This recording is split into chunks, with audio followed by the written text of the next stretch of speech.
mes actions de grâce. Reçois, Seigneur. Reçois, Seigneur, reçois, Seigneur, mes actions de grâce. Reçois, Seigneur. Reçois, Seigneur, reçois, Seigneur, mes actions de grâce. Reçois, Jésus. Reçois, Seigneur, reçois, Seigneur, mes actions de grâce. Amen. Gloire à Dieu. Gloire à Dieu. Amen. Alléluia. La question qu'on peut se poser lorsqu'on contemple un peu ce que Dieu a fait pour nous, c'est comment se fait-il que Dieu habite en moi? Que Dieu m'ait donné beaucoup de choses et que je n'arrive pas à le manifester. Il dit à tous ceux qu'il a prédestinés, dans Romains 8, il dit qu'il les a appelés. À tous ceux qu'il a appelés, il les a justifiés. À tous ceux qu'il a justifiés, il les a glorifiés. Ça veut dire que cela a été fait par Jésus à la croix. Ça veut dire que de nos jours, si je marche et que je n'arrive pas à glorifier le Seigneur dans ma vie, alors il y a un problème.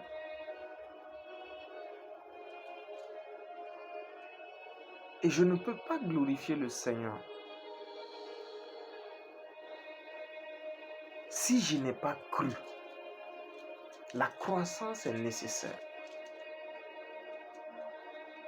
Lorsque nous étudions les Écritures, nous voyons 3 phases de croissance du chrétien.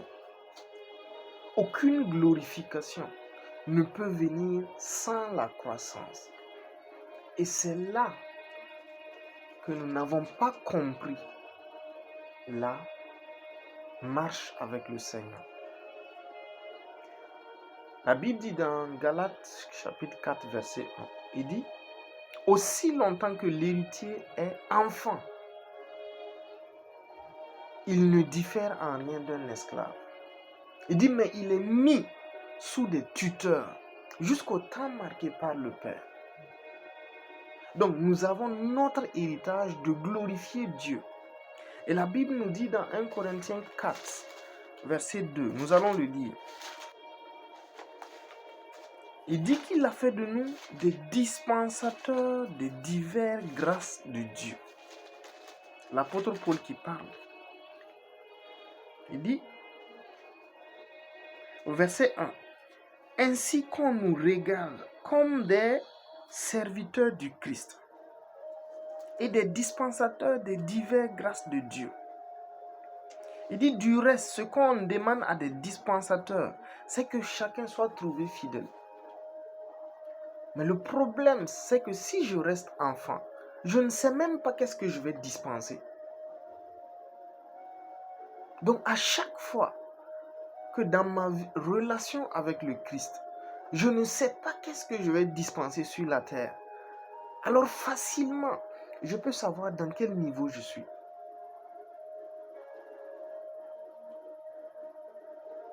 Parce qu'il dit que tous ceux qui sont fils sont conduits par son esprit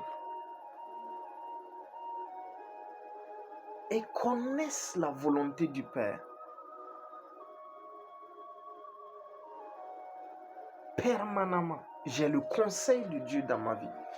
Mais je dois grandir pour que cela soit une réalité.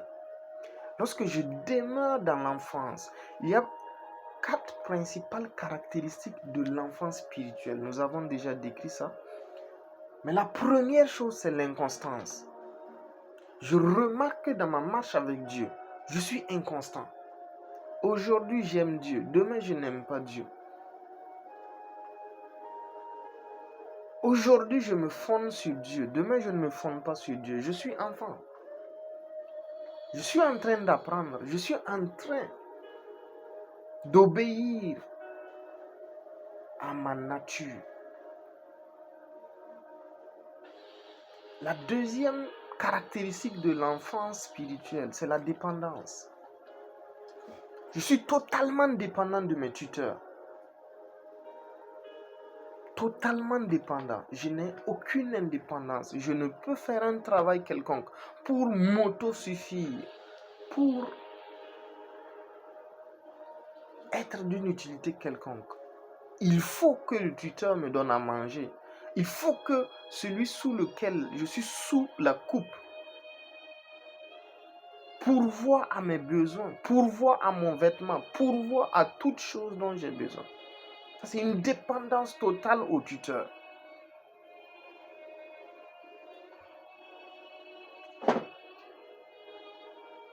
La troisième caractéristique, c'est l'ignorance. Un enfant est ignorant de beaucoup de choses. Parfois, il met sa main au feu. Pourquoi? Parce qu'il ne sait pas que c'est du feu. Parfois, il tombe sur son propre caca. Parce qu'il ne sait pas que c'est mauvais. Une ignorance profonde de la réalité divine. Une ignorance profonde des choses spirituelles. Une ignorance profonde des questions bibliques fondamentales.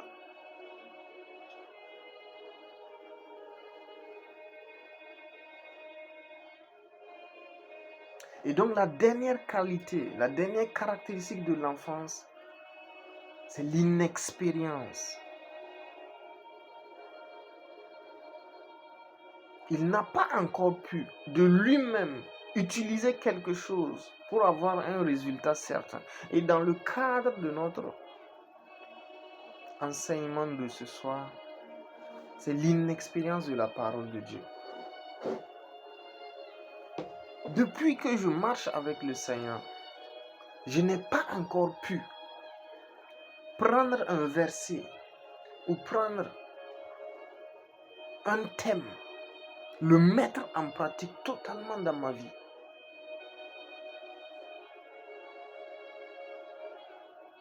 Christ m'a délivré de la malédiction parce qu'il est écrit, quiconque est pendu au bois est maudit.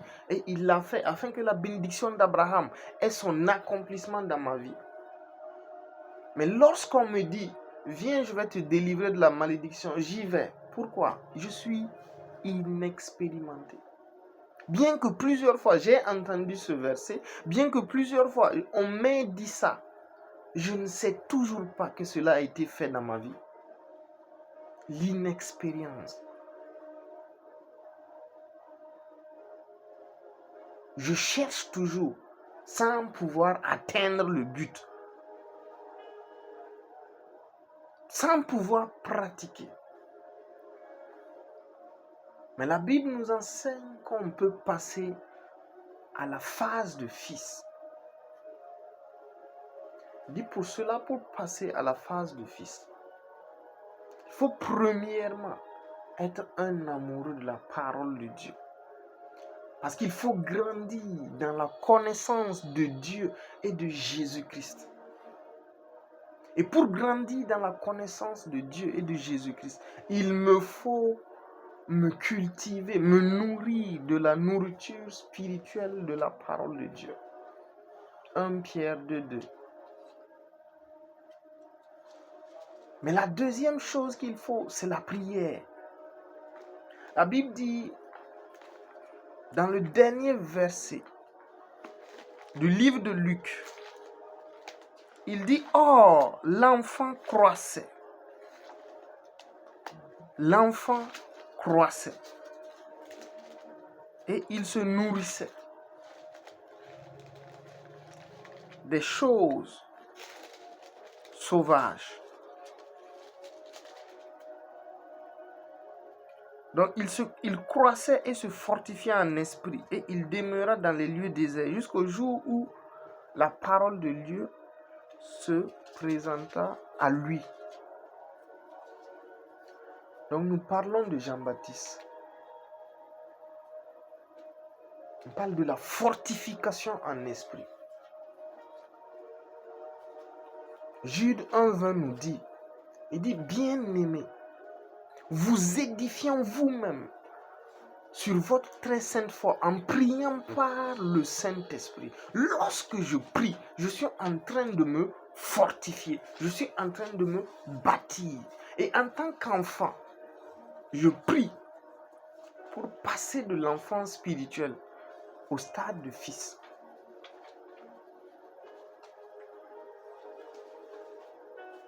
Donc je me nourris de la parole de Dieu et je prie.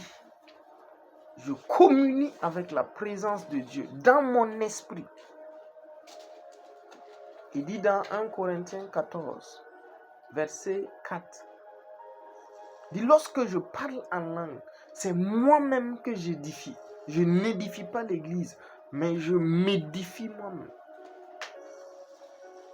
Donc c'est la fortification personnelle, la fortification de mon esprit. Cela me permet de croître au stade de fils. Lorsque je suis constant par la puissance du Saint-Esprit, par l'aide de l'Esprit de Jésus, dans ces choses, je grandis vite. Je grandis très vite. Et j'arrive au stade de fils, où c'est le stade des résultats. 1 Jean 2, à partir du verset 11 jusqu'au verset 13, nous dit que le Fils, c'est celui qui a vaincu le malin par la parole de Dieu. Il dit parce que la parole de Dieu habite abondamment dans votre cœur. Vous avez vaincu le malin. Donc à chaque fois que je commence à avoir des résultats avec la parole de Dieu, je sais que je suis à l'étape de fils.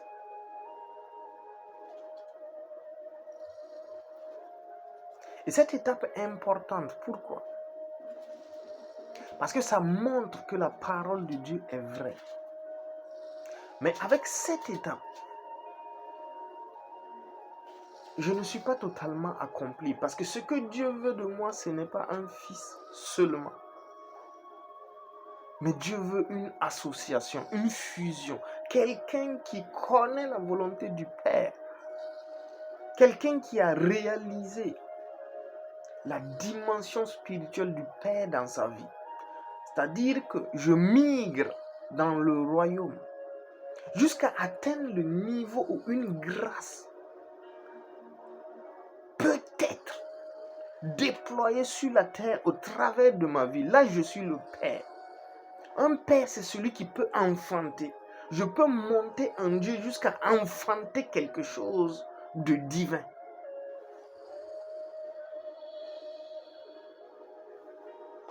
Je ne peux pas m'appeler Père si je n'ai rien enfanté de spirituel sur la terre.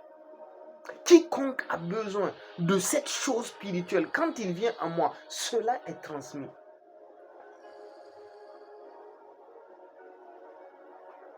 Si c'est la révélation de la parole de Dieu, je monte en Dieu par ma communion, de telle sorte que les Écritures deviennent simples à lire. De telle sorte que le Dieu de gloire illumine ma pensée sur les réalités du royaume. C'est une dimension en Dieu. La sagesse de Christ.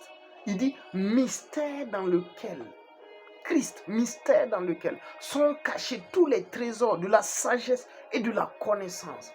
Colossiens 3.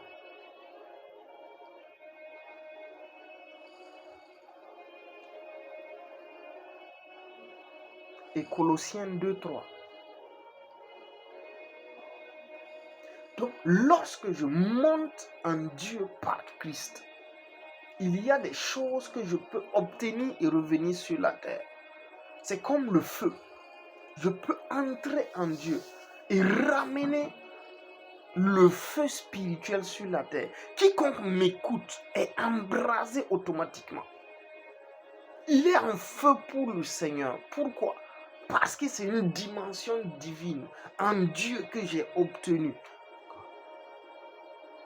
J'ai enfanté par le Saint-Esprit. Ça peut être le miraculeux. Je monte en Dieu à telle enseigne que tout miracle qu'un homme a besoin sur la terre, lorsqu'il me voit, je peux le lui donner. Un insuffisant rénal vient me voir, la parole qui sort de ma bouche lui donne de nouveaux reins. Pourquoi? Je suis monté en Dieu de telle sorte que j'ai obtenu un enfant. J'ai obtenu une réalité divine. Je suis un père.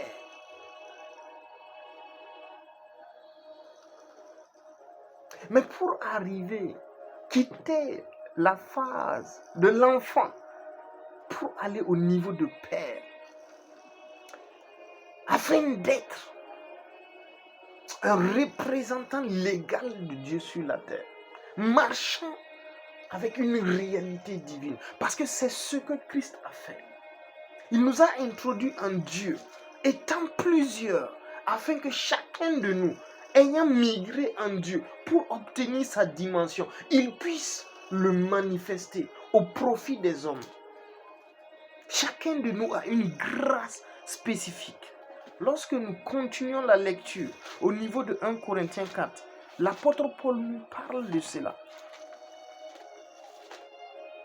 Et si je ne manifeste pas ma grâce étant sur la terre, alors j'irai au ciel. Et tous ceux qui avaient besoin de cette grâce divine-là vont souffrir dans leur vie. Parce que je n'ai pas été capable de leur apporter cela. L'apôtre Paul dit, il dit au verset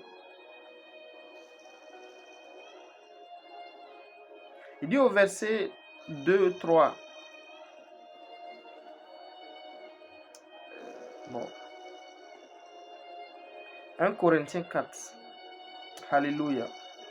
Il dit, pour moi, il m'importe fort d'être jugé par vous ou par un tribunal humain. Je ne me juge plus moi-même, car je ne suis coupable de rien. Mais ce n'est pas pour cela que je suis justifié. Celui qui me juge, c'est le Seigneur. C'est pourquoi ne jugez pas, jusqu'à ce que vienne le Seigneur, qui mettra en lumière ce qui est caché et qui manifestera les desseins des cœurs. Alors chacun recevra la louange qui lui sera due. Continuons la lecture jusqu'au verset 7. Il dit au verset 7. Car qu'est-ce qui te distingue? Qu'est-ce que tu as ou que tu n'as reçu?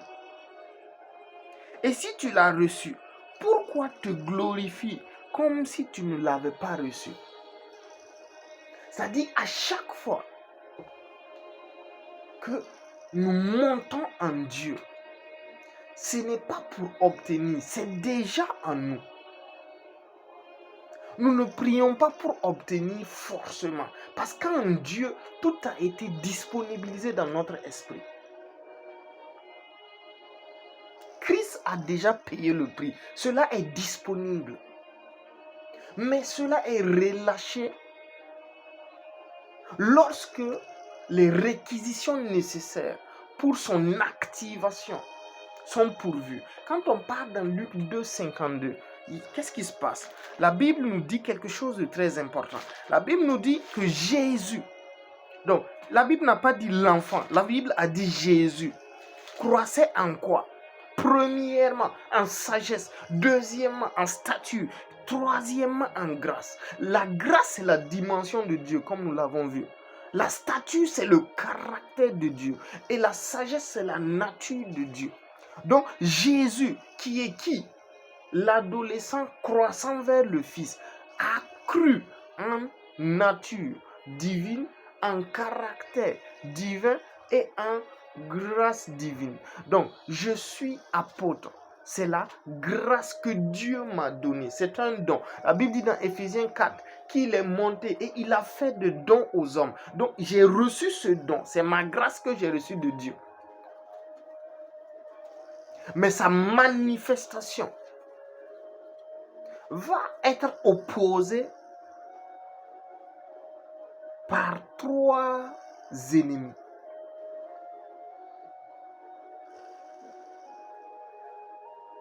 Donc lorsque nous avons une relation avec Jésus, il y a 3 ennemis incontournables que nous allons combattre tous les jours.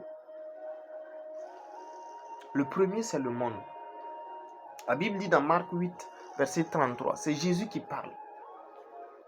Il dit, que sert-il à un homme de gagner le monde entier s'il perd son âme? Le monde combat notre croissance. Pourquoi? Par la distraction. Parce que le monde prend le temps que je dois consacrer à la parole de Dieu, à la prière, à la communion avec le Saint-Esprit pour croître. Le monde prend cela.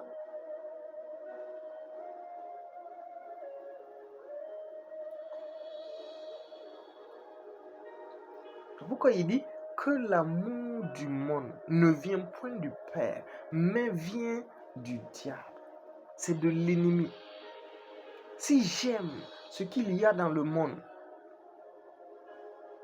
plus que Dieu, je suis distrait et je ne vais pas croître. Et tant que je ne crois pas, je ne recevrai pas ce pourquoi j'ai été amené sur la terre. Je ne vais pas le recevoir. Je vais faire 20 ans de relation ou de religion avec Christ. Mais je ne pourrai pas manifester le plein potentiel qu'il a mis en moi. Tout simplement parce que j'ai été distrait pendant ces 20 ans. Je viens à l'église, mais je n'ai aucune intimité avec le Seigneur.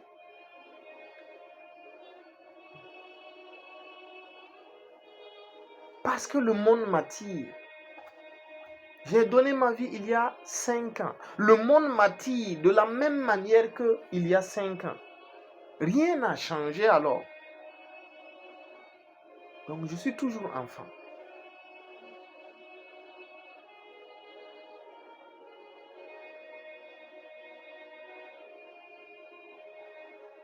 Donc dans le monde, il y a la convoitise des yeux, la convoitise de la chair et l'orgueil de la vie. Deuxième ennemi qui est le plus difficile à abattre, c'est la chair. Luc 14, verset 38. C'est la chair. Et la chair, c'est une partie de nous. Et c'est pourquoi il est difficile à abattre. La Bible dit dans le verset 38 de Luc et Marc 14, verset 38. Marc 14, verset 38. Jésus qui nous donne un conseil pour pouvoir lutter contre la chair. Alléluia. Il dit, veillez et priez, afin que vous ne tombiez pas en tentation. L'esprit est bien disposé, mais la chair est faible. Un des moyens que Dieu nous donne pour lutter contre notre propre chair, c'est la prière. Et c'est la veille. Il faut veiller, il faut être alerte. Deuxième moyen, Matthieu 17, verset 21.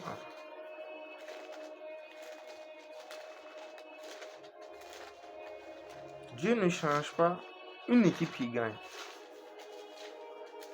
Alléluia. Le verset 21 nous dit, Matthieu 17, il dit, mais cette sorte ne sort que par la prière et le jeûne. Le deuxième moyen, c'est le jeûne. Parce que au verset 20, il dit cette sorte. C'est quelle sorte? Il dit, c'est à cause de votre incrédulité, lui dit Jésus.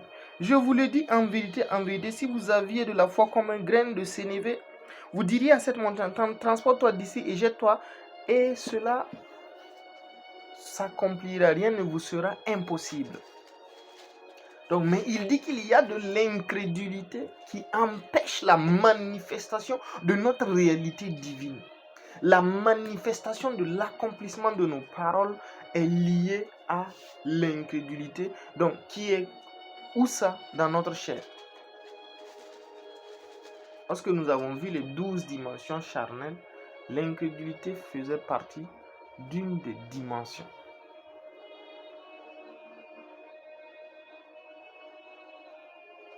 Mais il dit, pour que je puisse vaincre la chair, pour que je puisse vaincre le doute qui est dans la chair, l'incrédulité qui est dans la chair, l'ignorance qui est dans la chair, la peur qui est dans la chair,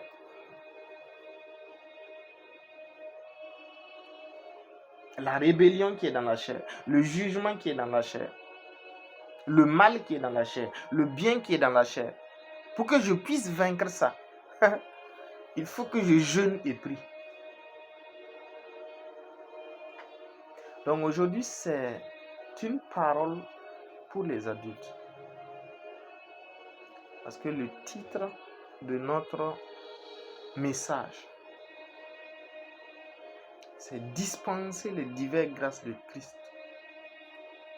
2 points, impact du jeûne et de la prière.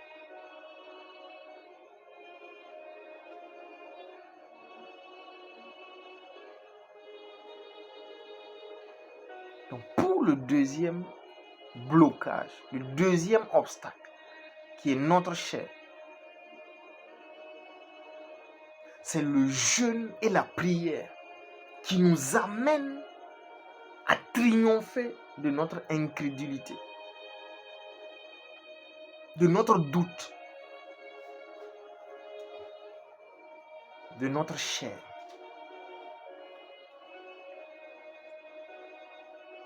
Donc ça veut dire que si je veux manifester l'autorité du Christ, la puissance du Christ, il faut que je fasse et que je suive le protocole que Christ lui-même a suivi. Et nous avons vu que pendant 30 ans, Jésus n'a accompli aucun miracle. Pourquoi? La puissance de Dieu n'était pas activée. Lorsque nous recevons le Saint-Esprit, la Bible est claire. La Bible dit que Jésus était rempli du Saint-Esprit depuis le sein de sa mère. C'est pourquoi quand Élisabeth est venue saluer Marie, on dit l'enfant tressaillit dans son ventre par le Saint-Esprit. Donc il était rempli. Jean-Baptiste aussi était rempli du Saint-Esprit depuis le sein maternel.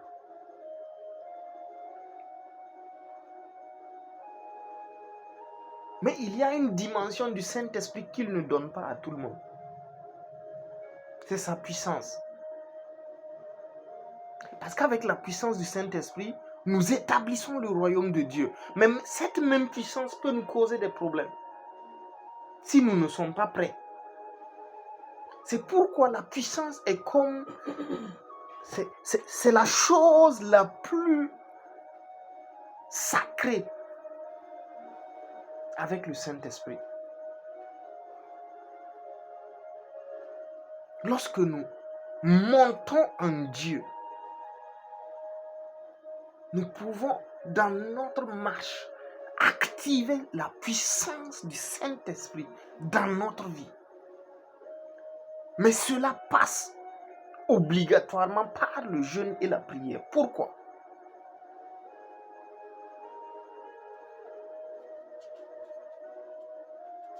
Avant de répondre au pourquoi, le jeûne et la prière sont nécessaires pour chacun d'entre nous pour activer la puissance du Saint-Esprit. Donc ça veut dire que si à un moment donné, je veux voir si j'ai grandi en Christ, ce qui va être fréquent, c'est le nombre de fois où je jeûne. Mais pas par ma propre capacité. Parce que c'est la capacité du Saint-Esprit lui-même qui nous permet de jeûner.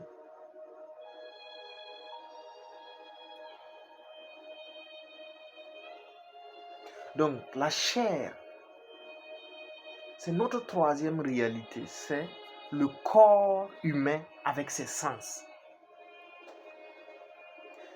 Et notre première réalité, c'est notre esprit. Et la deuxième réalité, c'est notre âme. Donc, qu'est-ce qui se passe? Il y a perpétuellement une guerre entre notre esprit et notre corps. Et comme l'âme est un médium, c'est un médiateur, il est là pour obéir au plus fort. Si mon esprit gagne, alors mon âme obéit à mon esprit. Si ma chair, mes sens gagnent, mon âme obéit à mes sens.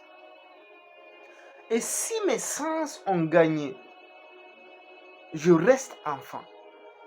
Je ne pourrai jamais grandir parce que je ne serai jamais agréable à Dieu.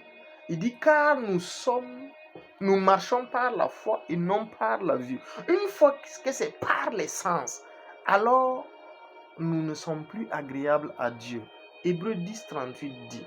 Il dit, mon juste vivra par la foi. S'il se détourne, c'est-à-dire que si nous vivons par autre chose que par notre foi, alors nous ne sommes pas agréables à Dieu. Donc cette lutte est permanente. Le jeûne intervient pour rééquilibrer la balance en faveur de l'esprit. Jésus dit, si vous veillez et priez, l'esprit est bien disposé, mais la chair est faible. De même, si vous jeûnez, vous humiliez l'incrédulité qui est en vous. Vous détruisez la dimension charnelle que vous avez, vous l'affaiblissez. Et vous l'affaiblissez en faveur de l'esprit.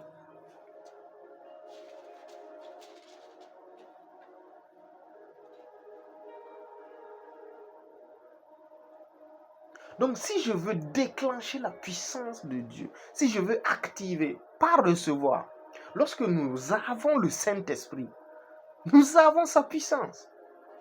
Mais cette puissance n'est pas active.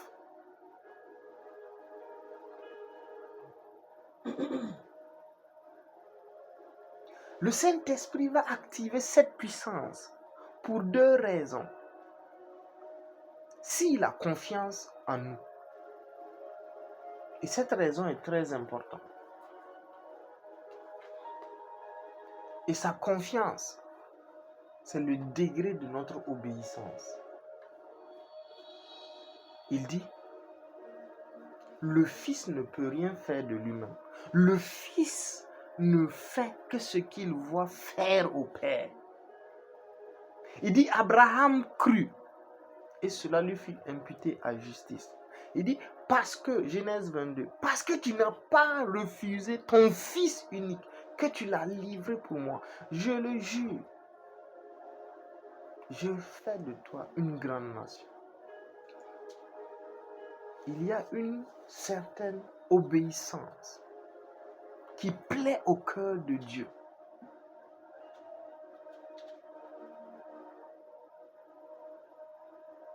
Et cette obéissance sera éprouvée. Il y a trois facteurs qui éprouvent notre obéissance sur la terre. Jésus est passé par ces trois facteurs dans Luc 4, verset 1 à 6 et dans Matthieu 4, verset 1 à 6, 7.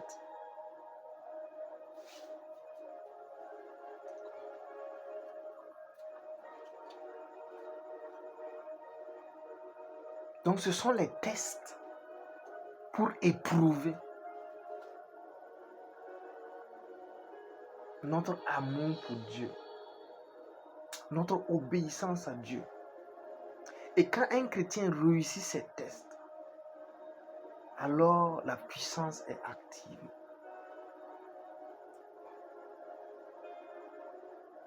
Il dit la première chose, c'est le désir des sens.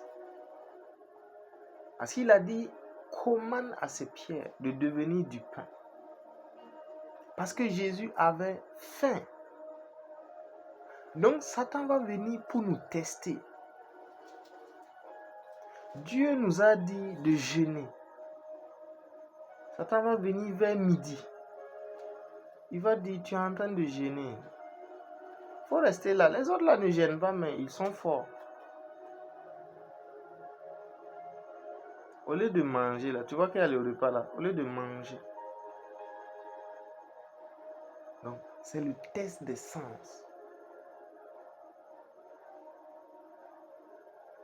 Ou bien Dieu m'a donné une parole. Et la réalité dit autre chose. Mes sens me disent autre chose. Et je décide de croire à mes sens.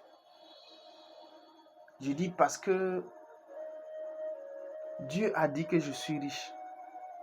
Mais parce que je n'ai pas 5 francs en poche, alors bon, je manque, je suis dans le manque. Et le Saint-Esprit dit échouer. Échouer. Repasse l'examen. Faut repasser l'examen.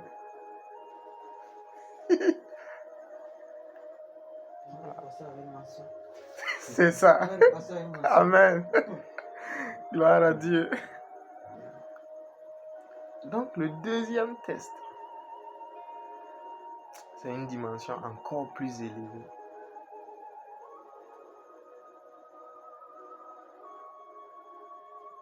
C'est la réalité de la parole de Dieu. C'est l'orgueil. Il dit si tu te laisses tomber, les anges vont t'attraper.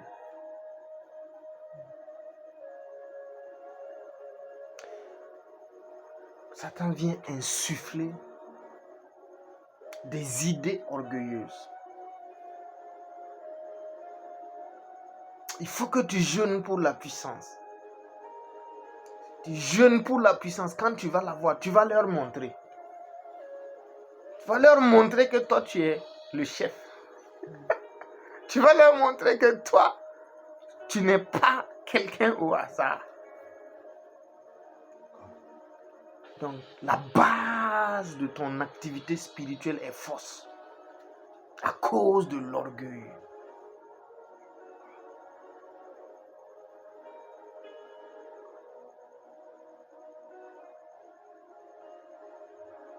Il faut créer une chaîne YouTube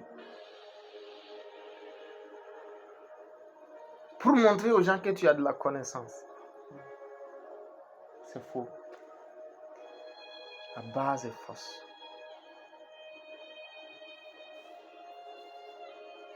L'orgueil.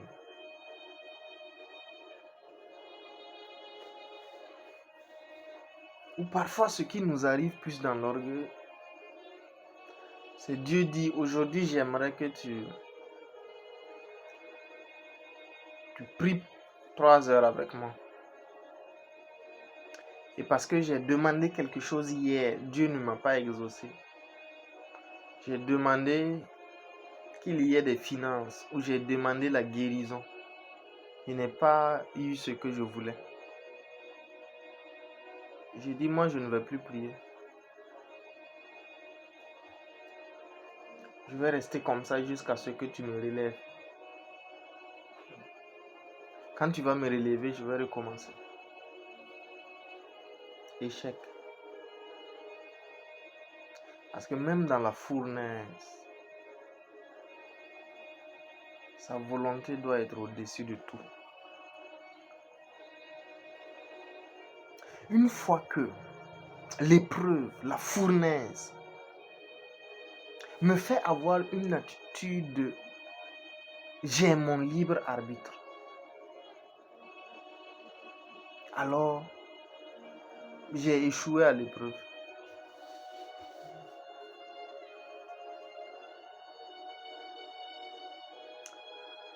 La Bible dit que l'apôtre Paul se considérait comme le prisonnier de Christ. Jésus dit dans Matthieu 10, 37, il dit, il n'y a quelqu'un qui, à cause de moi et du royaume, ayant quitté son père, sa mère, sa belle-mère, sa sœur, ses terres, ses possessions, ne reçoivent ici-bas et dans le monde à venir au centuple ce qu'il a quitté.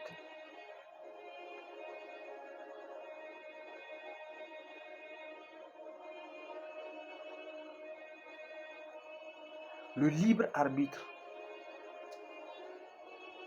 montre que nous n'avons pas grandi. Si j'ai le choix de faire ce que je veux chaque jour et que je n'ai aucune instruction divine qui me dit aujourd'hui pars ici, demain pars ici, aujourd'hui fais ça, demain fais ça, et que je suis capable de choisir ce que je dois faire chaque jour, sans dire c'est le Seigneur qui m'a dit de faire, alors je ne suis pas encore un prisonnier de Christ. Et peut-être que je ne suis pas encore digne de porter la puissance du Saint-Esprit.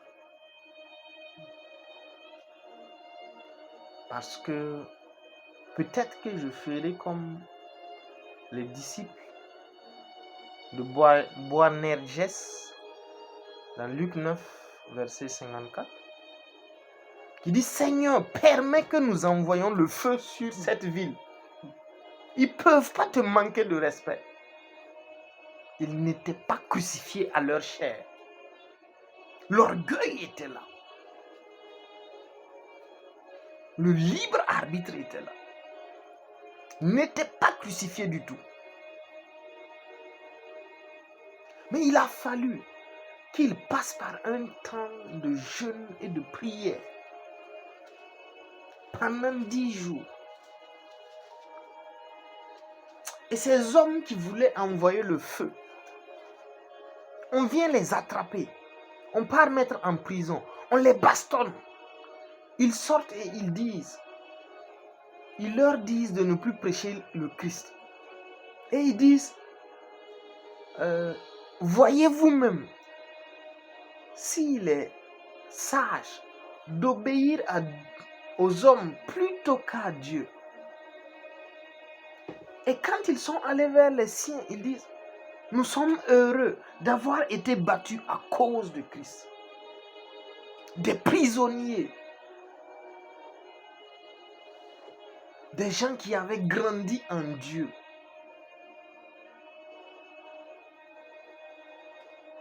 Qui étaient capables de dire, je peux mourir, mais je sais que Jésus est le Fils de Dieu. Je sais que je vais prêcher Christ. Je sais que je vais faire ce que Dieu m'a dit de faire.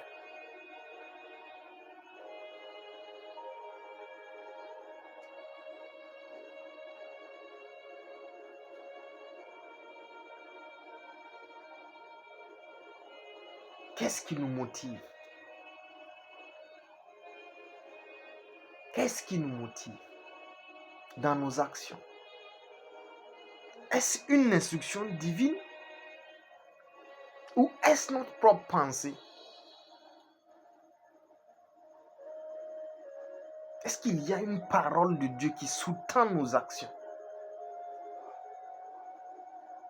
Et est-ce que si nous échouons, nous reconnaissons et demandons la grâce du Saint-Esprit pour aller de l'avant? Parce que plus je marche avec Jésus, plus je meurs à moi-même chaque jour, Je me fais piétiner volontairement. Comme lui-même s'est fait piétiner volontairement. Il dit, il s'est dépouillé de sa royauté, de sa divinité, prenant la forme humaine, semblable à un homme, semblable à un vulgaire bandit qu'on peut clouer sur la croix. Donc au fur et à mesure de ma relation avec Dieu, plus cela est noté, plus mon ego diminue.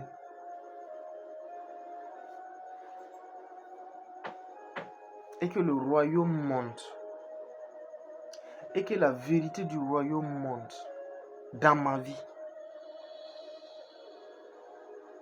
Alors, je suis en train d'être préparé à porter la puissance de Dieu, à activer la puissance de Dieu.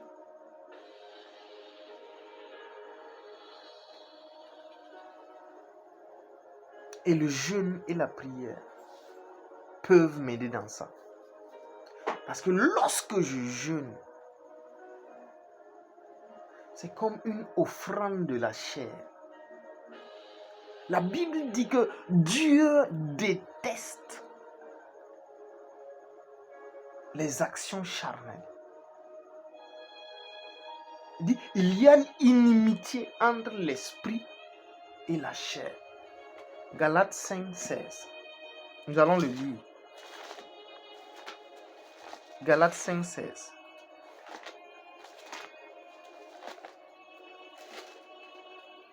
Il y a une bataille qui n'a pas été déterminée tout de suite, mais qui existe depuis le temps de la rébellion humaine.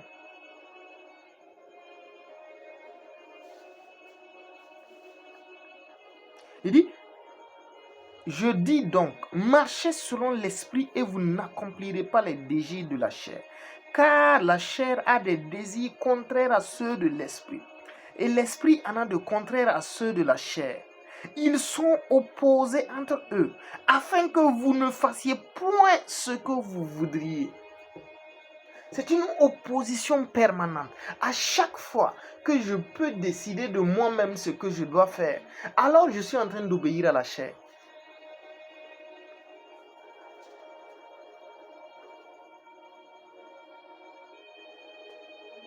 Et en ce moment, il y a une opposition au désir de l'esprit.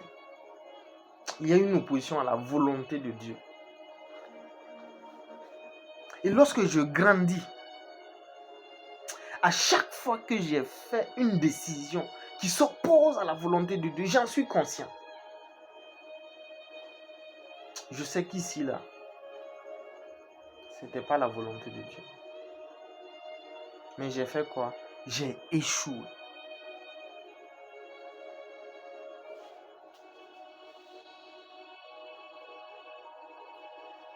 Donc, pour être permanemment dans la volonté de Dieu, Jésus a dit, il faut veiller et prier. C'est pourquoi on ne peut pas arrêter de prier. On ne peut pas. Parce que quand on prie, on se connecte à la volonté de Dieu.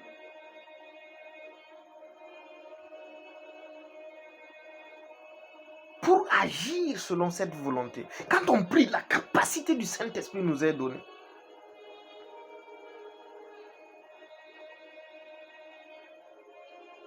Je ne peux pas obéir à Dieu sans sa capacité. Et je ne peux pas aussi avoir la capacité que j'ai besoin si je ne l'active pas par la prière. C'est une chaîne, de telle sorte que si j'arrête de prier, toute la chaîne tombe. C'est pourquoi Jésus a dit, l'homme doit toujours prier et ne point se relâcher. Le jour où je me relâche dans la prière, il faut que je sache que je suis en danger.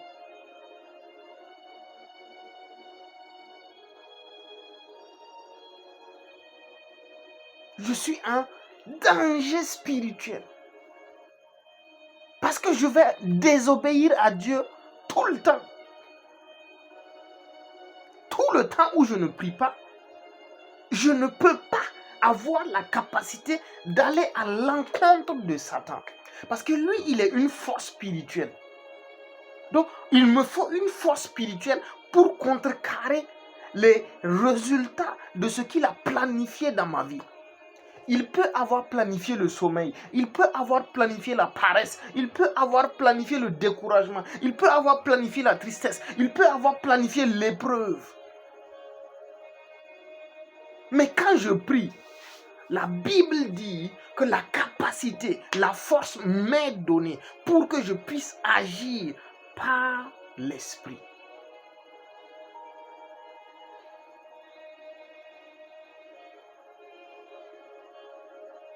Donc c'est quand je suis enfant que je prie pour mes besoins. Quand je grandis, je ne prie même pas pour demander quelque chose. Parce que Dieu a dit tout est à toi. Commande et puis tu vois sa réalisation. Je ne demande plus. Je commande. Et ça vient. Pourquoi? L'autorité est là. Même si la puissance n'est pas encore active. La Bible dit que le Fils, c'est celui qui triomphe du malin par la parole de Dieu. Je n'ai pas encore besoin de la puissance pour vaincre le malin. Rien qu'avec ma foi en la parole de Dieu. 1 Jean 5, verset 4. 1 Jean 5, verset 4. Il dit, parce que tout ce qui est né de Dieu triomphe du monde. Et la victoire qui triomphe du monde, c'est ma foi, c'est notre foi. Avec ma foi, je peux triompher des événements de ce monde. S'il y a du manque, je déclare l'abondance. Je commande que par la puissance de Dieu, l'abondance vienne dans ma vie jusqu'à ce que je vois cela s'accomplir. S'il y a des symptômes, des maladies qui viennent attaquer mon corps, je commande que ça sorte jusqu'à ce que je vois que ça sorte. Pourquoi? Parce que la victoire qui triomphe du monde, la victoire qui triomphe de mes épreuves, la victoire qui triomphe de tout ce que Satan a mis dans le monde contre moi, c'est ma foi. Maintenant, si je veux établir le royaume de Dieu, il me faut la puissance du Saint-Esprit. Dieu voulant établir la lumière a fait quoi? Il a envoyé d'abord le Saint-Esprit en train de couver les ténèbres. Pourquoi? Parce qu'il voulait établir la lumière. De même, si moi je veux établir le miraculeux dans ce monde, il faut que je migre en Dieu pour atteindre et toucher du doigt la puissance réelle qui amène le miraculeux dans la vie des hommes. Parce qu'il y a une confrontation. Les disciples s'arrêtent devant un enfant qui est possédé. Ils n'arrivent pas à le délivrer. Jésus dit, sachez que ce qui vous manque là, il faut générer ça dans la prière et le jeûne.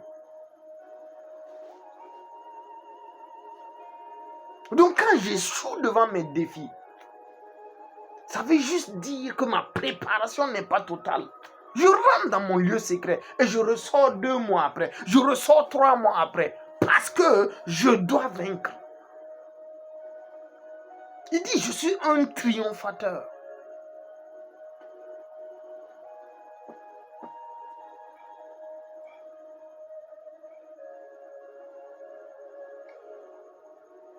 Pourquoi je prie?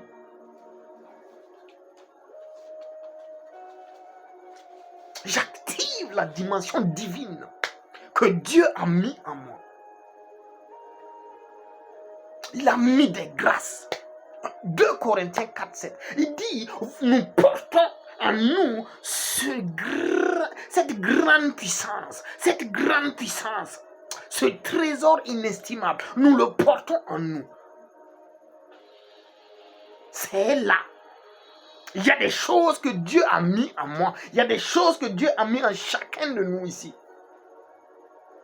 Et cela est une réalité. Mais il faut migrer en Dieu. Par la prière, par le jeûne.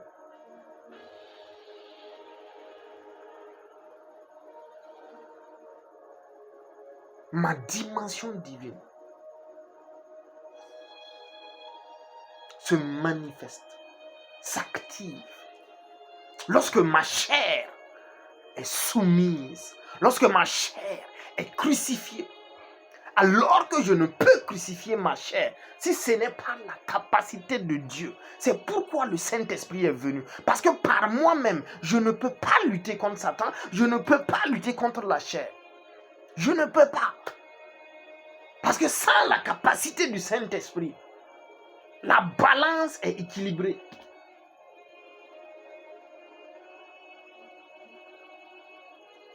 Mais avec le Saint-Esprit,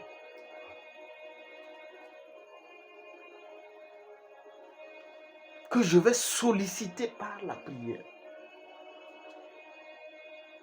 Lorsque je m'assois, je dis Makati prakara bagado santa labaye manzezezeli baranda sokara bakandi yanamasaida. Je génère la sollicitude du Saint-Esprit. Je ne sais pas qu'est-ce que je fais. Parce qu'il dit dans 1 Corinthiens 2, 9, 10, il dit que si quelqu'un sonde les profondeurs de Dieu, alors les profondeurs de Dieu, c'est par son esprit qu'on les sonde. Et lorsqu'on prie en langue, on sonde les profondeurs de Dieu. Il dit ce sont des mystères que nous disons directement à Dieu.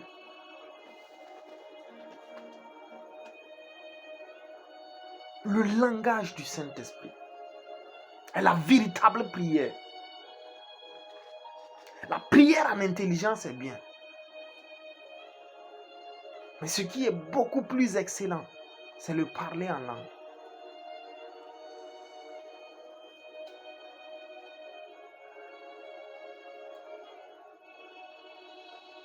Cette réalité est disponible.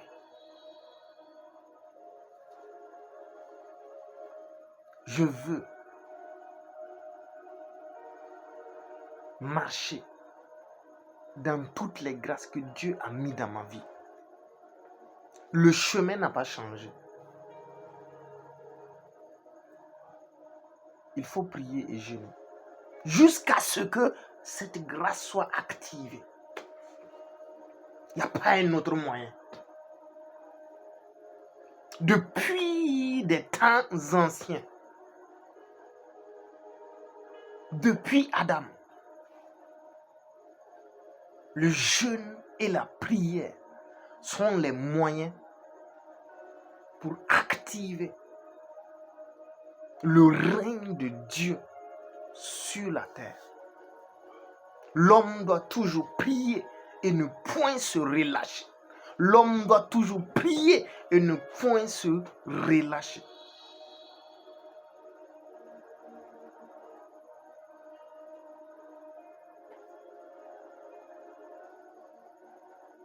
Deuxième aspect, avant de voir le troisième ennemi.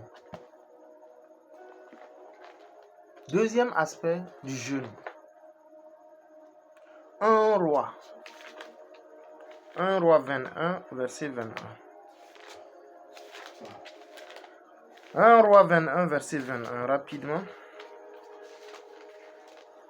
Amen.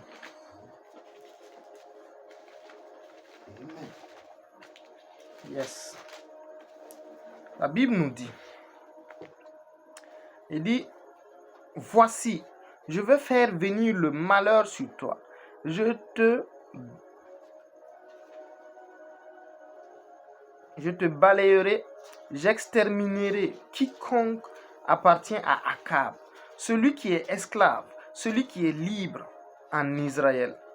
Et je rendrai ta maison semblable à la maison de Jéroboam, fils de Nébat, et à la maison de Baïcha, fils d'Achiza, parce que tu m'as irrité et que tu as fait pécher Israël.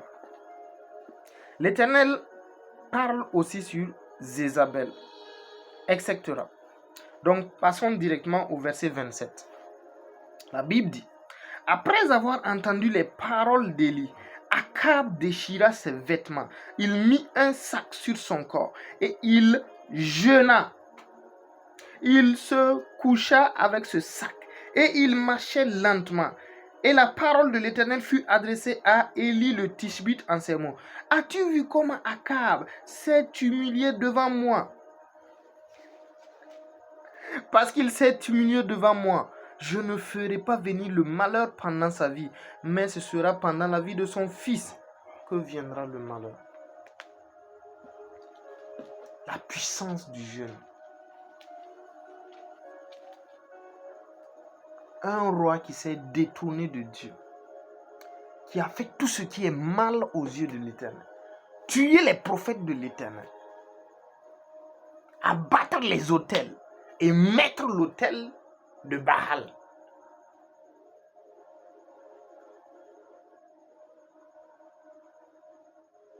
Qui en passant était un ancien dieu pour l'agriculture. Avant, quand les gens voulaient être bénis dans leur récolte, c'était Baal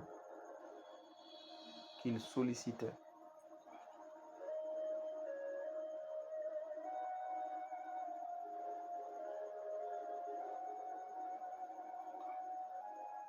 Donc ce roi méchant, ce roi qui a fait toutes les atrocités décrites dans la Bible, a jeûné et s'est humilié devant Dieu. Et la faveur de Dieu a parlé en sa faveur.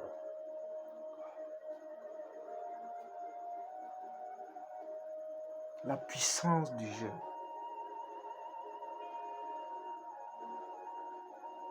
Jésus leur a dit, cette sorte d'incrédulité ne sort que par la prière et le jeûne. Cette sorte-là, c'est par la prière et le jeûne. Tu ne pries pas, tu ne grandiras pas. Ta chair sera ton maître. Si ta chair est ton maître, le résultat c'est la mort. Romains 8.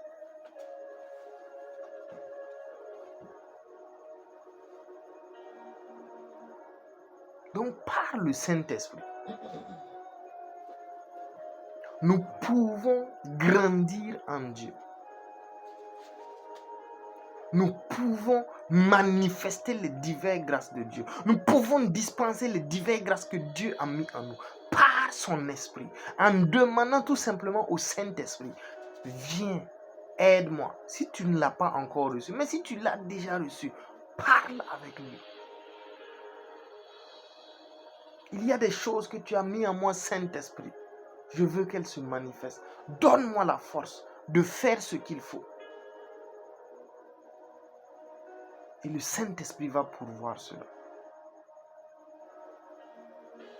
Et nous allons prier, nous allons jeûner avec joie, avec plaisir, avec révélation. Avec révélation.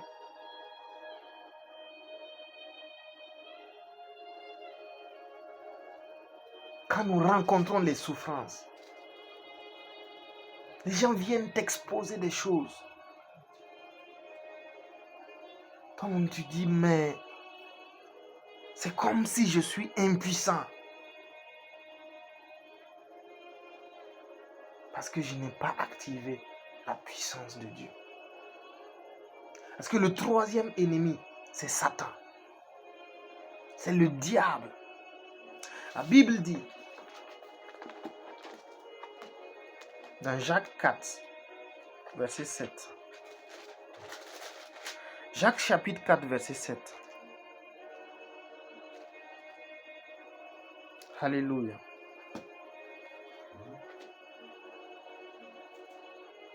Il dit, soumettez-vous donc à Dieu. Résistez au diable et il s'enfuira loin de vous.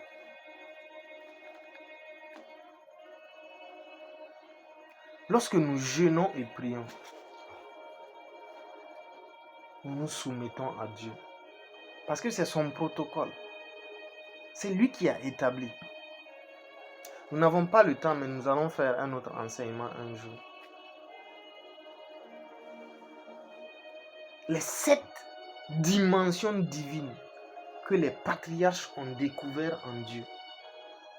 Je pense que dans le livre Les merveilles de Dieu, le Saint-Esprit a parlé de ça. Quand on prend rapidement Abel, il a découvert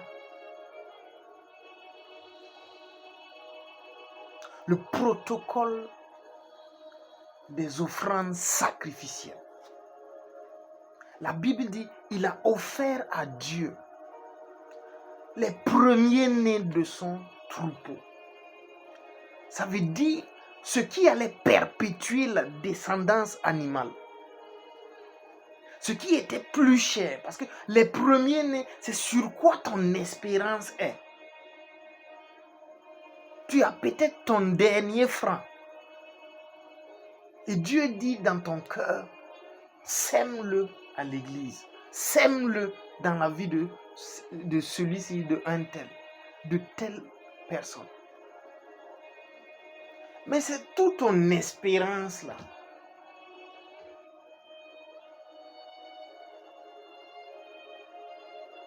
Que Dieu demande d'offrir. Le premier qui a découvert cette technologie en Dieu, c'est Abel. Et c'est une technologie éternelle. Ça veut dire, partout où tu vas aller dans l'univers, cette technologie est appliquée. Et elle donne les mêmes résultats. Elle te fait être agréable à Dieu. Elle te fait trouver faveur devant Dieu. Ça peut aussi être les ressources financières. Ça peut être les ressources matérielles. Ça peut être ton temps. Ça peut être tes relations humaines, tes activités. Mais là où est ton espérance, tu peux donner ça à Dieu. Et Dieu va être content.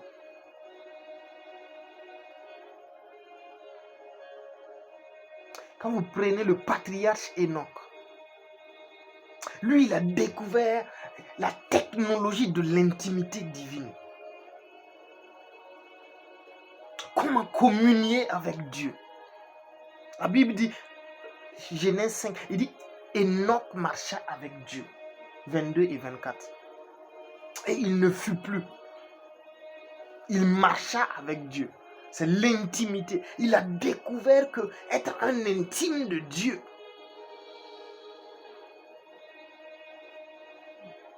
est éternel.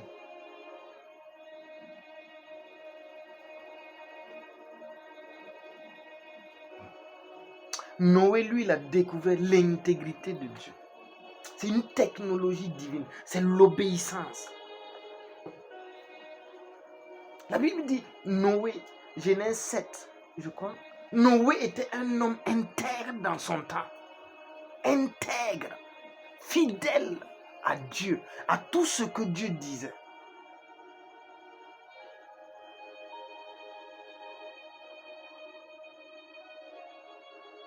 C'est pourquoi même aujourd'hui, l'intégrité paye. Parce que c'est une technologie divine.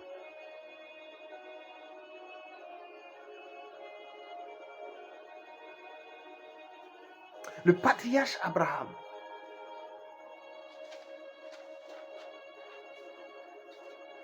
lui, il a découvert l'amour de Dieu. C'est l'obéissance sacrificielle.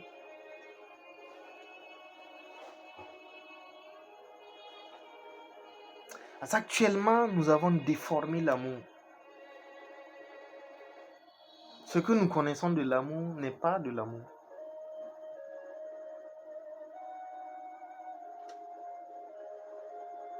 L'amour de Dieu.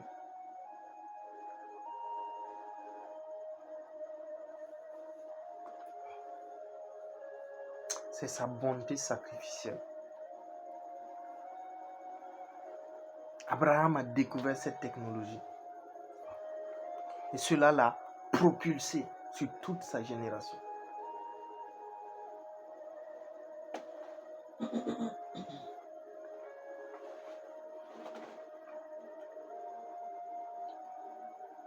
Il y a Jacob, qui est un patriarche. Lui, il a découvert la prière et la supplication. Karabasakatabaya, Osée 12, verset 5. Dit Jacob lutta avec l'ange. Par des pleurs, des supplications, des gémissements. Et il fut vainqueur. Il a découvert comment prier Dieu, comment supplier, c'est-à-dire comment répandre son cœur devant Dieu. La prière est une expression extérieure de ce qui est à l'intérieur. Si tu n'es pas content, déverse ton cœur devant Dieu. Tu as des tribulations, déverse, tu dois être sincère. C'est le patriarche Jacob qui a découvert cela. Le patriarche David a découvert la technologie de la louange et de l'adoration.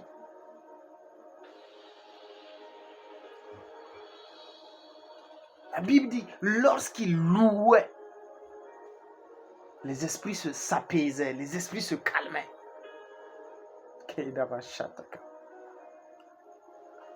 Donc il y a des choses en Dieu que les patriarches ont découvert. Et le dernier parmi les 7 technologies qui ont été découvertes, c'est les prophètes. Les prophètes ont découvert les oracles de Dieu.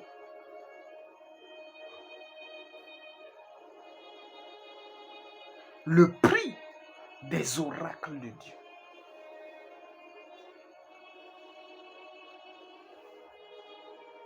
Ils ont découvert que si Dieu parle, il est digne de confiance. Si Dieu parle, on peut annoncer avec assurance. Ça, c'est les prophètes. On les a tués, assassinés. Mais ils n'ont pas régné. Alléluia.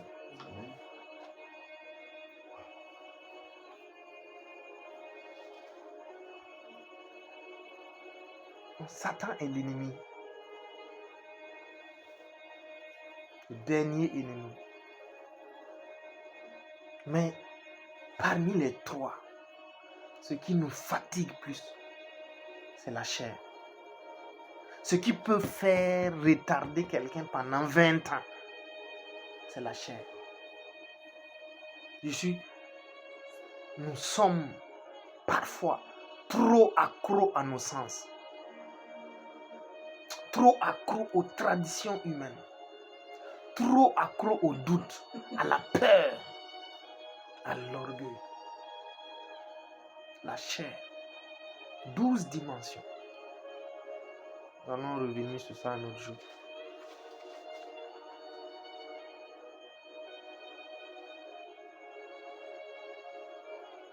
Donc Satan,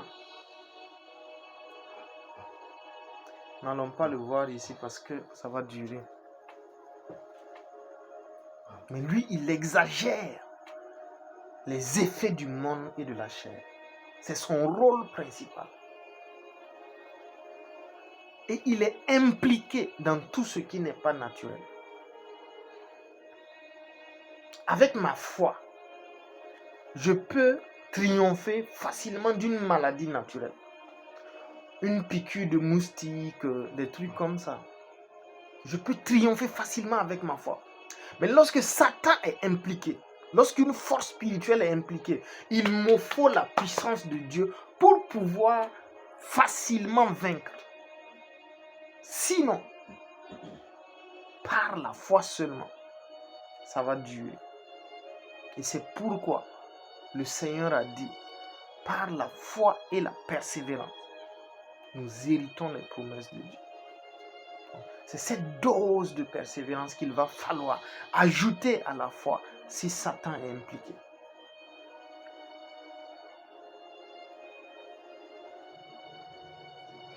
Alléluia.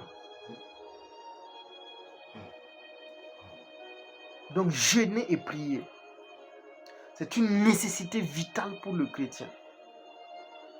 Mais il ne faut pas le faire charnellement. Quand est-ce que je reconnais que mon jeûne est charnel?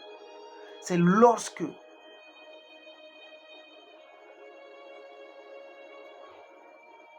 sa direction, sa base est premièrement motivée par les sens. Je jeûne par exemple pour acquérir la puissance. Je jeûne pour avoir un exaucement. Jésus a dit, jeûnez et priez pour détruire l'incrédulité. À chaque fois que je sais que mon jeûne, c'est pour affaiblir ma dimension charnelle, afin que ma dimension spirituelle puisse être activée, alors j'obéis à la parole de Dieu. Mais toute autre motivation contraire à la parole de Dieu est charnelle.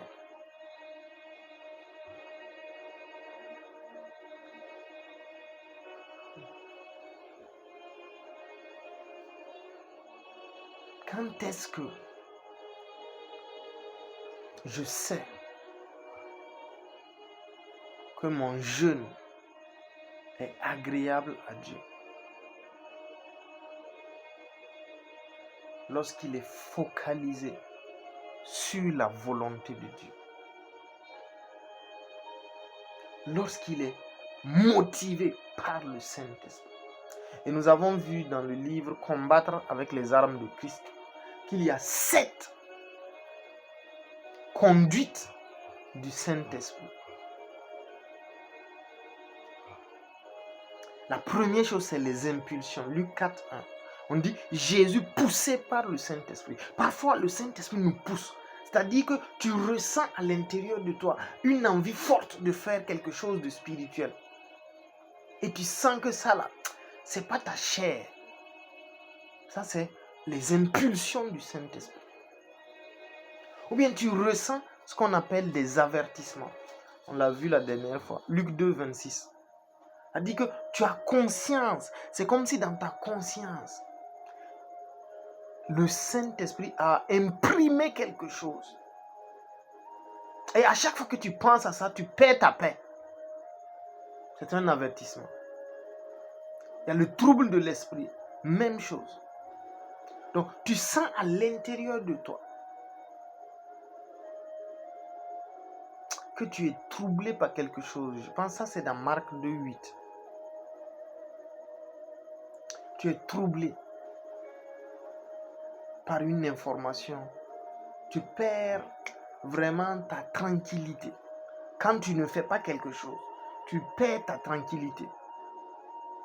Ça, c'est le trouble de l'esprit.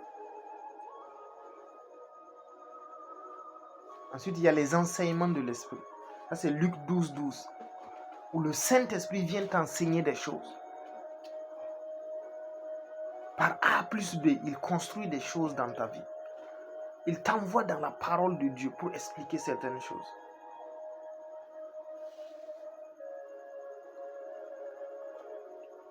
Le 5e, c'est le discernement. C'est le 6e, je ne sais plus. Là, c'est dans Jean 13, 21, je crois. Ça dit que tu es capable de discerner les pensées d'une autre personne. Ou les pensées de l'environnement qui t'entoure. Ça, c'est une conduite interne du Saint-Esprit. Te permet d'avoir la capacité de sonder ce qui n'est pas de toi. Donc, c'est le 5e. Le 6e, c'est acte 1, 2. C'est les ordres. Le Saint-Esprit vient t'imposer des choses. Il te dit maintenant, j'ai assez patienté. Il faut que tu le fasses. Et c'est impérieux. Tu sens que ça y va de ta vie. Si tu ne le fais pas, c'est ta vie même qui est menacée. Ça, c'est les ordres du Saint-Esprit.